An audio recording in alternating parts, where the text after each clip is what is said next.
Biting his tongue, President Trump declined to answer questions about the looming government shutdown, preferring to do his talking behind closed doors with a special guest. No, not with fellow Republicans, but with Senate Minority Leader Chuck Schumer. Mr. Schumer, is there a deal? A source familiar with the 90-minute meeting said it was a sign the president wants a deal. But Schumer returned to Capitol Hill apparently without an agreement. We made some progress, but we still have a good number of disagreements. The discussions will continue. Despite their party being in control of the White House and Congress, OMB is preparing for what we're calling the Schumer shutdown. Trump administration officials are saying, don't blame us. How can it be the Schumer shutdown when Republicans control the White House, the House, and the Senate? Come on, you know the answer to that as well as anybody. I mean, I have to laugh when people say that, oh, we control the House and the Senate and the White House, why can't you get this done?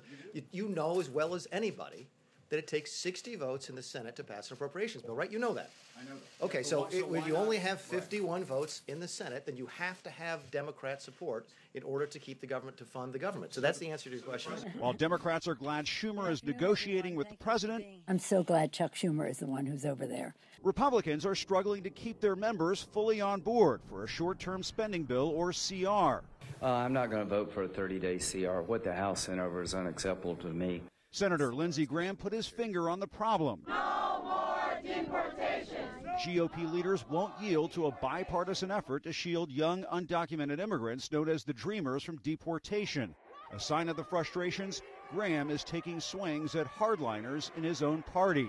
The Tom Cotton approach has no viability here.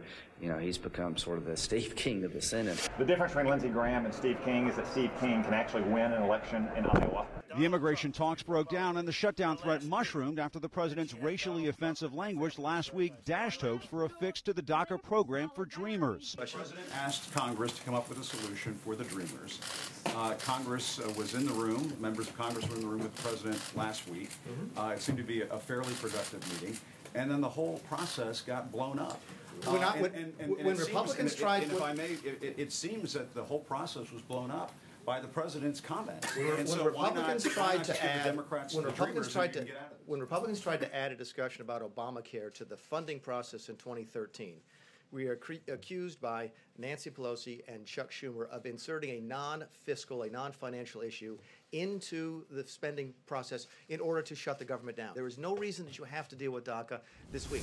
A government shutdown would force more than 1 million members of the military to work without pay, while hundreds of thousands of federal workers are furloughed, even employees at critical agencies like the Centers for Disease Control, while the administration is trying to keep some national parks open. The president need only look back to his past comments to figure out where the buck stops in Washington.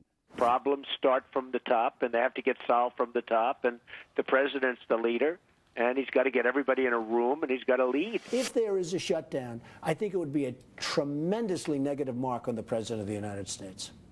He's the one that has to get people together.